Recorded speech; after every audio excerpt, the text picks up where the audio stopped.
신앙생활을 한다는 것, 신앙생활을 시작한다는 것, 그 기준은 뭘까요? 주님을 인격적으로 만나는 겁니다. 주님을 인격적으로 만남으로부터 신앙생활은 시작되는 겁니다. 주님을 인격적으로 만나지 못했는데 신앙생활을 할 수 없는 건데, 그런데 보여지는 모습은 비슷할 수 있습니다. 교회 생활을 하기 때문에 그렇습니다. 신앙생활은 주님을 인격적으로 만나 주님과 연합한 자로 사는 겁니다. 그렇게 주님을 만나 주님과 연합하면 반드시 삶의 변화가 나타나게 되어 있습니다.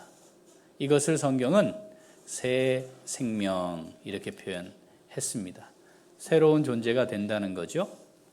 사고방식과 가치체계가 달라졌으니까 삶의 모습도 자연스럽게 변화가 일어납니다. 그게 얼마나 확실하고 지속적이고 열매로 표현한다면 탐스럽고 정말 보기에 훌륭한 열매가 됐냐, 이건 그 다음 문제고, 일단 열매는 맺어지는 거죠. 작고 볼품없어도 나타나는 열매는 분명히 있게 되어 있습니다. 주님과 연합을 경험하면, 주님을 인격적으로 만나면 이 변화가 즉각적입니다. 언제 주님 만나셨습니까? 그때로 한번 돌아가 보시죠. 어떤 변화가 있었나요? 저는 중3 때 예수님을 만났습니다. 원래 모태신앙이었죠, 불교. 중3 때 예수님을 만나고 인격적으로 만나고 의지를 가지고 나는 이제 이렇게 주님 만났으니까 내가 이렇게 해야지, 뭐 이런 마음을 먹은 게 아니고, 그냥 주님이 내 삶의 주인이 되심과 동시에 그냥 나타난 변화가 있었습니다. 즉각적으로 나타난 변화. 중3 때 술을 끊었습니다. 술을 끊어야지. 내 예수 믿는데 술을 먹어도 되나, 뭐 이런 고민한 게 아닙니다. 그냥 그게 더 이상 나와 맞지 않았습니다.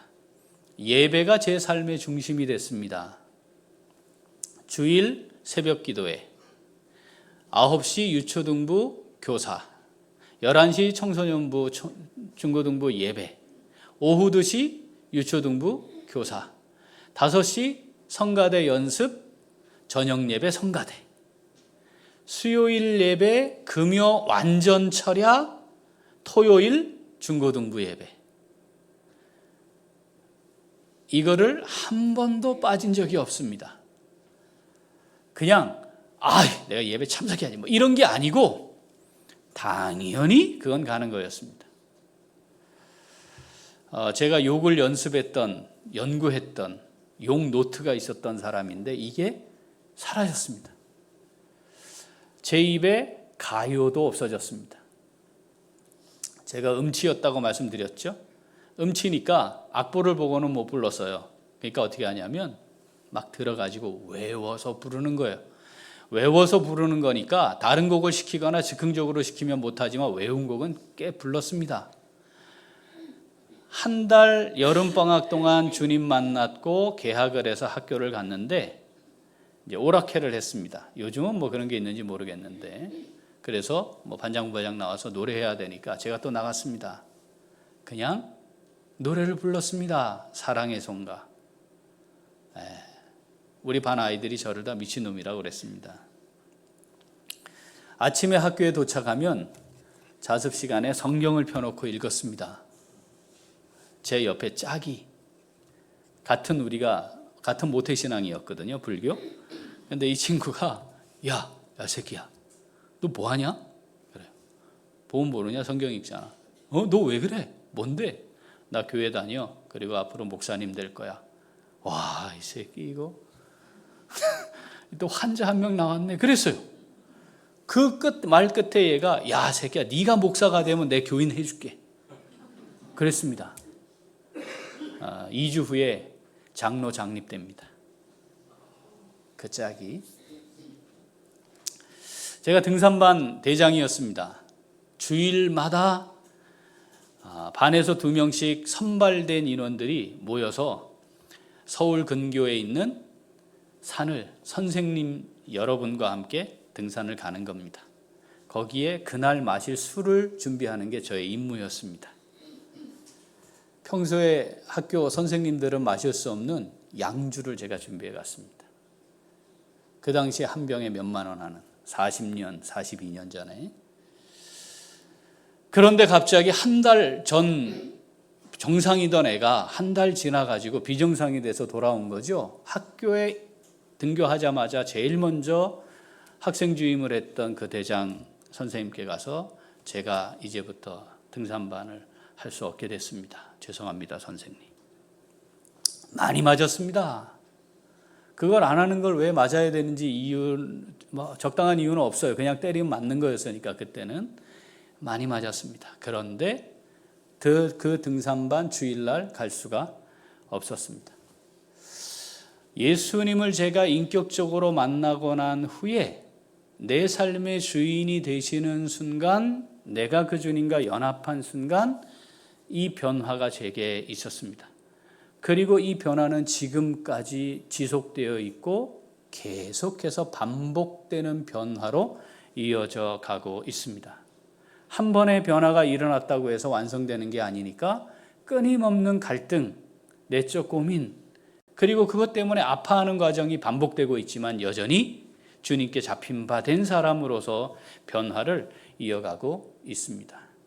주님을 만나면 변화됩니다. 경험하셨죠? 오늘 우리가 살펴보게 될 사도행전 9장에 사울이 주님께 부름을 받는 장면은 그것을 아주 선명하게 우리에게 보여줍니다. 자, 읽어볼까요? 9장 18절부터. 즉시 사울의 눈에서 비늘 같은 것이 벗어져 다시 보게 된지라. 일어나 세례를 받고 음식을 먹음에 강건하여 지니라. 사울이 다메섹에 있는 제자들과 함께 며칠 있을 새 즉시로 각 회당에서 예수가 하나님의 아들이심을 전파하니. 아멘. 지금 사울이 앞을 보지 못하게 됐습니다. 이게 현상이 물리적이었다. 다시 말하면 육체의 변화는 없는데 앞을 못 보게 되는 현상이 아니고 눈에 실제적으로 뭔가가 있었다라는 걸 보여주죠. 그래서 안수하고 난 후에 눈에서 비늘 같은 게 벗어진 거죠. 거기에 있던 사람들이 함께 확인하였으리라 보여집니다. 음식을 먹고 강건해졌습니다. 자, 이때 인격적으로 주님을 만난 사울에게 근본적인 삶의 변화가 나타납니다. 뭐 했다고 기록하고 있어요? 예수가 하나님의 아들이라는 것을 증거하게 되었답니다. 성경은 그것을 이렇게 표현해요. 즉시로. 이 말은 주님과 연합함과 동시에 이런 뜻이고요. 주님을 삶의 주인으로 모셔드림과 동시에 일어난 일이었다. 이런 표현입니다. 지금까지 사울은 어떤 사람이었나요? 예수를 박해하는 사람이었습니다. 그런데 예수님을 내 삶의 주인으로 영접한 그 순간, 연합한 그 순간, 이제는 그 예수를 위해 살아가는 존재로 바뀌었다는 거죠. 삶의 이유도 달라졌고 목표도 달라졌고 삶의 양식, 방식도 다 달라져 버린 겁니다. 달라지는 게 정상이라고 지금 하나님이 우리에게 말씀하고 계시는 거죠. 21절부터 읽어봅니다. 듣는 사람이 다 놀라 말하되 이 사람이 예루살렘에서 이 이름을 부르는 사람을 멸하려던 자가 아니냐. 여기 온 것도 그들을 결박하여 대제사장들에게 끌어가고자 함이 아니냐 하더라. 사울은 힘을 더더 예수를 그리스도라 증언하여 다메섹에 사는 유대인들을 당혹하게 하니라. 아멘.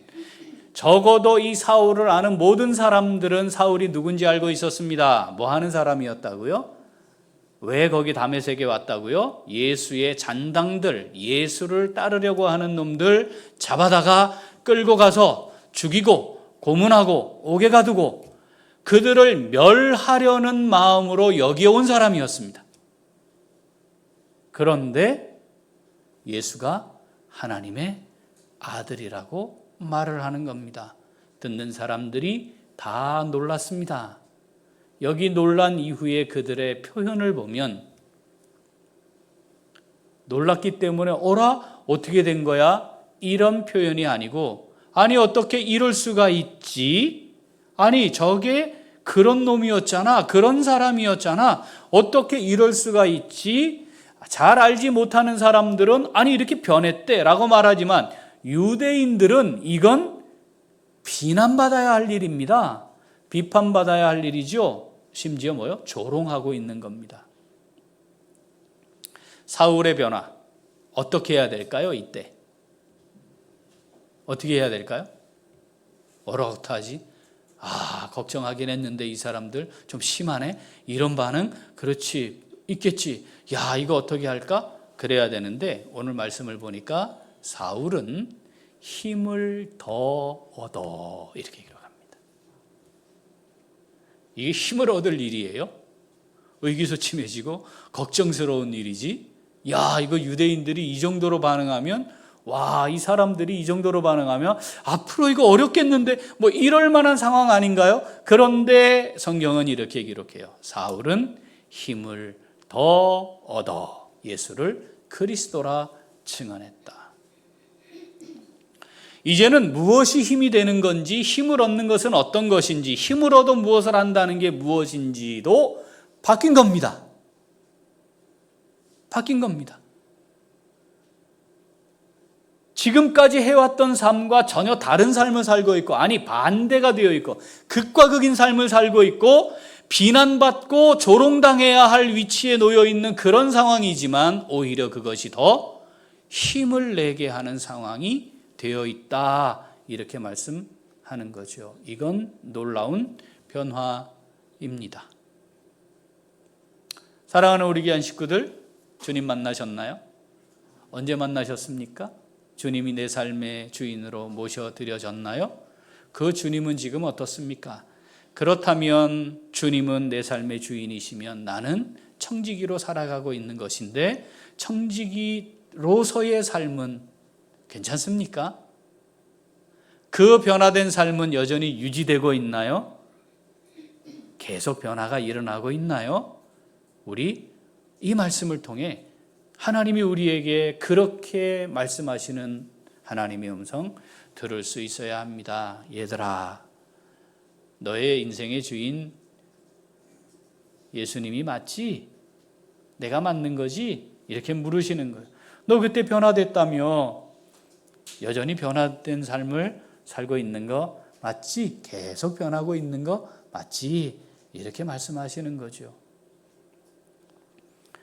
예수 그리스도가 내 삶의 주인이 되고 그래서 나는 주님께 청지기 된 자가 되어서 하나님이 우리에게 허락하신 이 땅에 진행되는 삶에 끊임없는 청지기로서의 변화된 삶을 누릴 수 있는 우리 모두가 될 수 있기를 소원합니다.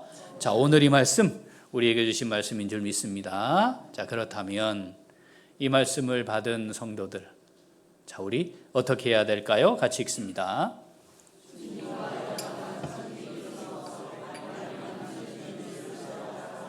한 번 더.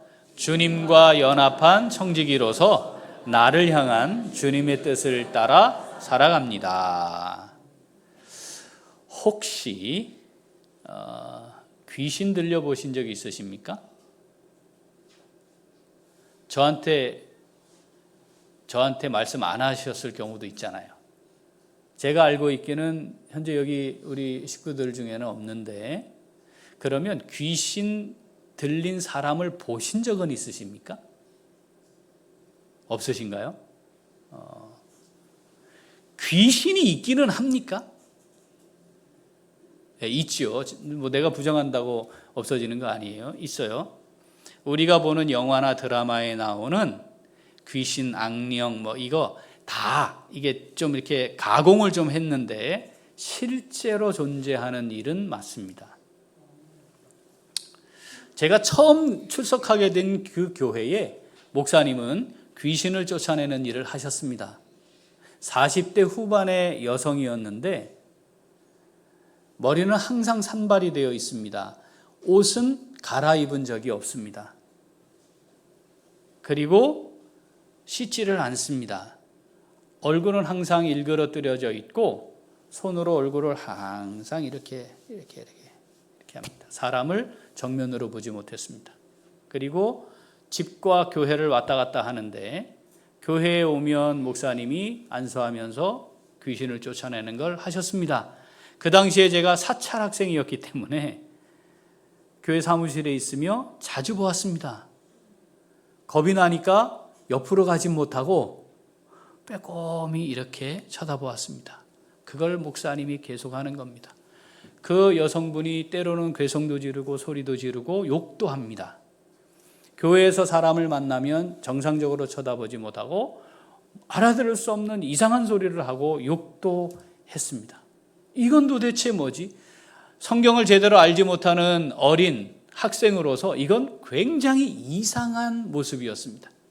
그런데 주일에 광고하셨어요. 드디어 우리가 다 같이 기도하고 했던 그분이 귀신이 나갔습니다. 그러고 보니까 투피스, 검은색 투피스 정장을 입고 정말 아름다운 여성분, 못 보던 여성분이 한 분 앉아 계셨는데 그분이 그분이었습니다. 저는 정말 굉장한 충격이었어요. 오라! 이런 일이 있네. 신대원 2학년 때 중고등부 전도사로서 아이들을 데리고 충북에 있는 충북 제천에 있는 기도원에 수련을 갔습니다. 고3 여학생이 귀신이 들렸습니다. 귀신이 들린 그 여학생을 귀신을 쫓아내야 하는 거죠. 만약에 제가 첫 그 경험이 없었다면 아마 그때 아무것도 하지 못했을 겁니다. 그때 목사님이 했던 모습을 기억하고 있었기 때문에 귀신을 쫓아내는 일을 처음으로 시도를 한 겁니다. 예수의 이름으로 명하노니 더러운 귀신아 안 나가라! 라고 하는 그 외침에 2시간 걸렸지만 귀신이 쫓겨 나갔습니다. 그 여학생은 어른 8명이 2명이 팔 하나 다리 하나 8명이 눌러서 겨우 그것도 간신히 제어가 될 정도의 괴력을 보였습니다. 넌 누구냐? 난 나쁜 놈! 이런 소리를 내는 겁니다. 그리고 그 이후의 대화는 이런 목소리의 남자와 대화가 된 겁니다. 욕을 하고 괴성을 지르고 결국 쫓겨 나갔습니다. 신학대학원 3학년 때는 일산에 있게 됐는데 12시쯤 너무 시끄러운 거예요. 아무리 시골이라도 그렇지 이럴 수가 있나 하고 나가봤더니 구슬하는 겁니다. 80이 넘은 무당이 구슬하는 겁니다. 제가 나가서 지켜본 1시간여 동안 자리에서 30cm 이상을 뛰는 걸 1시간을 하는 겁니다. 눈앞에서 제가 그걸 보면서 저도 저게 어떻게 가능할까? 장군신을 받은 무당이었는데 80kg짜리 칼을 앞으로 들고 와서 어른 4명이 들고 왔는데 이 할머니가 한 손으로 그 칼을 들고 휘둘렀습니다. 그리고 다시 탁 놓더니 그 위에 딱 올라가서 장군신이 놓아졌다. 여기 예수쟁이 4명 있는데 빨리 나가! 소리를 지르는 겁니다. 진짜 무당이에요. 진짜 무당이에요. 이 경우는 우리가 80%는 가짜 무당이니까 거기 속으시면 안 돼요. 혹시 아무리 급해서 정말 이것밖에 방법이 없어서 거기 찾아가고 싶으신 분은 절 찾아오세요. 네, 속습니다. 80%는 가짜니까 선별하는 방법이 있어요. 동네니까 왜 굿하는 거예요? 이렇게 물으니까 아이가 아픈데 병명을 알 수 없고 아이는 빼싹 말라서 죽을 것 같고 병원에서는 의사들이 할 수 없다 하니까 구술하자 이렇게 된 거예요. 지금 그 어머니가 간절한 마음으로 동네 사람들이 교회 다니는 사람이 있었던 것 같아요. 나가주세요. 빨리 좀 나가요. 해가지고 4명이 나갔습니다. 저는 신학대학원 3학년이고 전도사인데 거기 딱 서 있고, 만약에 이제 굿이 되면 저는 가짜입니다. 순간 긴장이 좀 됐어요. 순간. 그런데 그래? 어떻게 되나 한번 봐야지. 그랬는데 다시 10여 분을 다시 뛰더니 똑같이 이야기하는 겁니다. 아직도 2명이 안 나갔어. 빨리 나가라. 빨리 나가. 장문신이 노하셨다. 그러면 옷을 벗는 거예요. 그러니까 이 엄마가 간절하게 이제 동네 사람이 아닌 사람들이 좀 있었던 것 같아요. 누군지 모르니까 어떤 아저씨 한 분이 상 나가시고 보니까 아무도 움직이질 않는 거예요. 아, 나구나. 그래서 제가 나왔습니다. 속으로 여기 있는 사람들에게 저게 메시지잖아요. 예수님이 거기 와 있는 것도 아니고 예수 믿는 사람이 와 있는 건데 그 영험이 있다는 장문신이 거기 못 오는 거잖아 지금. 그렇잖아요. 거기에 있는 사람들에게 메시지가 선포된 거예요. 장군신보다 예수가 얼마나 높은지 선언한 거 아니겠어요? 그런데 그 영에 사로잡히면 그 소리가 안 들리는 거죠. 저는 그래서 이야, 역시 궁금하시면 굿하는 데 가보세요. 확인할 수 있습니다. 군에 있을 때 의가사 제대를 시키기 위해 정신병원에 보내려고 한다고 중대장이 제게 연락을 해왔어요. 마지막으로 목사님의 소견서가 필요하니까 면담해 주세요. 그래요? 뭐가 문제인데요? 그랬더니 얘가 미친놈입니다. 그러는 거예요. 그래요? 보내시라고. 보냈더니 이 친구는 이런 겁니다. 중학교 3학년 때 친구 2명과 3명이 같이 등산을 갔대요. 등산을 갔는데 길을 잃었어요. 컴컴하니까. 내려올 수가 없고 그래서 어떻게 하지 하고 헤매고 있는데 바위 위에 할아버지 한 분이 앉아 계셨대요. 그 할아버지 혹시 여기 계세요? 저희 길을 잃었는데 어디 여기 근처에 뭐 저희가 이렇게 갈 곳이 없나요? 쉴 곳이 없나요? 그랬더니 요 고개를 넘어가면 된다 하고 알려주더래요. 그래서 고개를 넘어서 왔는데 진짜 집이 있는데 사람은 없고 그래서 일단 문 열고 들어가서 잔 거예요. 아침에 깨보니까 무덤이었습니다. 요 정도 얘기하면 이 새끼 미친놈이지. 그런데 이 친구가 그 다음부터 그 할아버지가 나타나는 거예요. 그리고 앞일을 얘기해줘요. 그런데 그게 또 맞아. 그 이후에는 눈에 귀신이 보이는 거예요. 그럼 이 친구가 군대까지 왔잖아요. 그러면 보여도 말하지 말아야지. 그런데 이 친구는 너무 걱정이 되니까 김상병님 지금 머리 위에 귀신이 한 마리 앉아 있습니다. 이렇게 얘기를 하는 거지. 박병장님 지금 귀신이 뒤에서 이렇게 잡고 있어요. 만났습니다. 이 얘기를 쭉 하더라고요. 이야, 그래? 궁금하잖아요? 그래서 제가 이렇게 물었어요. 그런 말이야, 내 뒤에 나는 뭐가 보이냐? 이렇게 물었어요. 그랬더니 목사님 뒤에는 큰 거울이 있습니다. 그러더라고요. 뒤는 보이는 대로 얘기한 거고 그게 무슨 의미인지는 모르죠. 저도 몰라요. 그래? 다행이다 야. 귀신이 안 보여서. 그리고 어떠니 정신병원에 갔다가 군대 빨리 제대하고 싶냐? 자기는 군생활 끝까지 하고 싶대. 그럼 내가 하는 대로 해볼래? 그러면 괜찮을 수 있어요? 어쨌든 해보자. 그런데 네가 정말 진심으로 따르면 해결된다. 정말입니까, 목사님? 그래, 해결된다. 3달만 해보자. 어떻게 할까요? 지금부터 새벽기도 나와라. 그리고 하나님께 같이 기도하자. 너 예수님 믿으면 그거 깔끔하게 해결될 거야. 정말입니까? 진짜지. 좋습니다. 그리고 중대로 돌려보내고 연락했어요. 새벽마다 불침번에게 4시 20분 되면 깨워서 올려보내시라고. 한 달쯤 지났을 때 해결됐습니다. 그리고 정상적으로 전역했습니다. 자, 이런 얘기하면 너 무슨 말도 안 돼. 지금 어디서 꾸며내가지고 지금 뭐 이런 얘기하면 미친놈으로 전역하는 상황에 이르는 뭐 이런 거죠. 자, 사람에게 말입니다. 귀신이 들어와도 초자연적인 능력을 행하기도 하고 정상이 아닌 범위를 넘어서서 변해요. 그래서 우리가 뭐라고 말한다고요? 미쳤네 이렇게 말한다니까요. 정상 범위를 넘었다 이런 거잖아요. 주님을 만나요. 그러면 어떻게 되는 거예요? 성령이 내 안에 임하시는 거예요. 그런데 정상 범위에 있다? 거짓말이에요. 그럴 수 없어요. 범위를 넘어가야 정상입니다. 귀신도 그러한데 성령이 내 안에 계시는데 내가 이 세상을 살아가는 하나님을 모르는 사람들과 같은 수준의 삶을 똑같이 산다? 그럴 수 없는 거죠.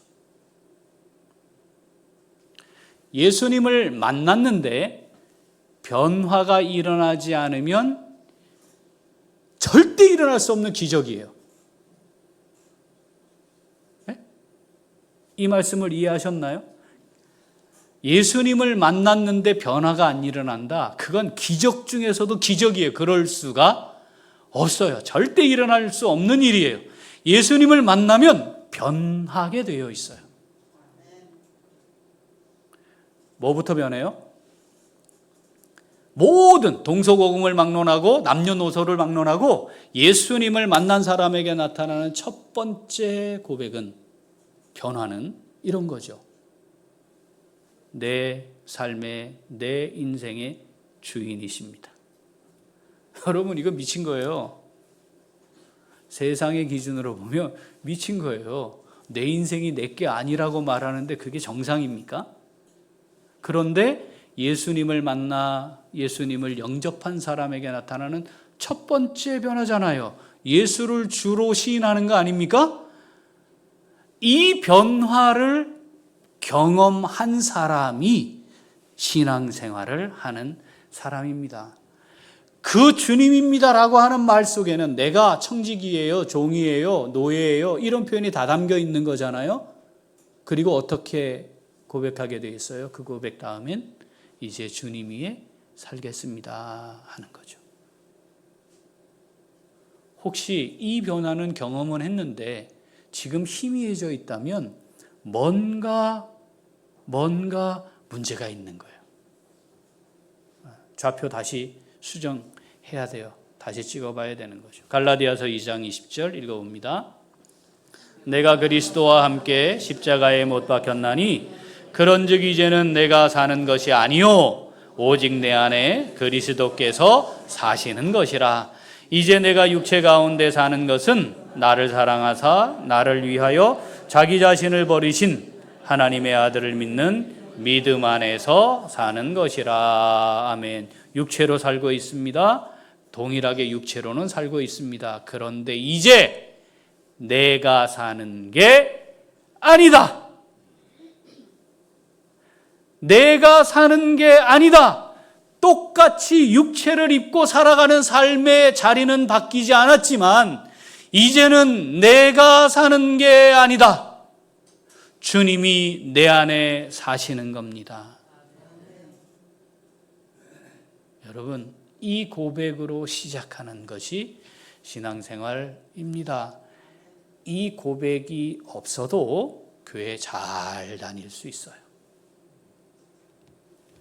빌립보서 1장 20절 21절 오늘 본문 읽어보죠.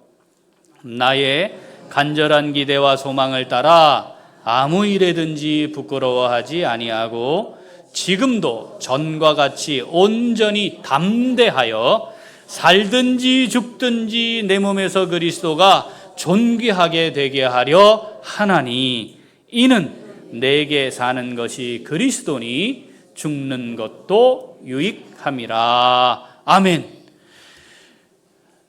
지금도 전과 같이 온전히 담대하여.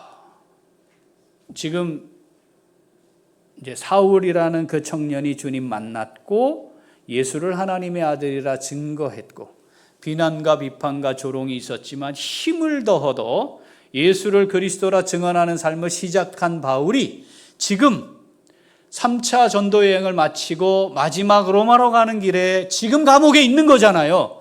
그런데 이렇게 말하는 겁니다. 지금도 전과 같이 온전히 담대하여. 주님과 연합한 청지기로 사는 삶은 지속적인 변화가 일어나는 겁니다. 그 변화가 계속 되고 있는 겁니다. 생명을 얻었기 때문입니다. 새 생명을 얻었기 때문입니다. 새 생명으로 살고 있기 때문입니다. 생명, 이 한자가 참 이렇게 한자풀이, 기독교 신앙을 한자풀이 하는 거 가끔 들어보시죠? 자, 생명 뭐예요? 생, 살아라, 살다, 명령이에요. 명령. 그러니까 살라는 명령을 따라 존재하는 게 생명이래요. 사전에는 이렇게 표기해요. 유기체가 태어나서 죽을 때까지의 살아있는 상태. 유기체, 사람만 아니고 생명이 있으니까, 동물들도. 자, 생명이 태어나서 죽을 때까지 살아있는 상태인데, 요것이 왜 살아야 하는지를 모르고 살면 생존이래요.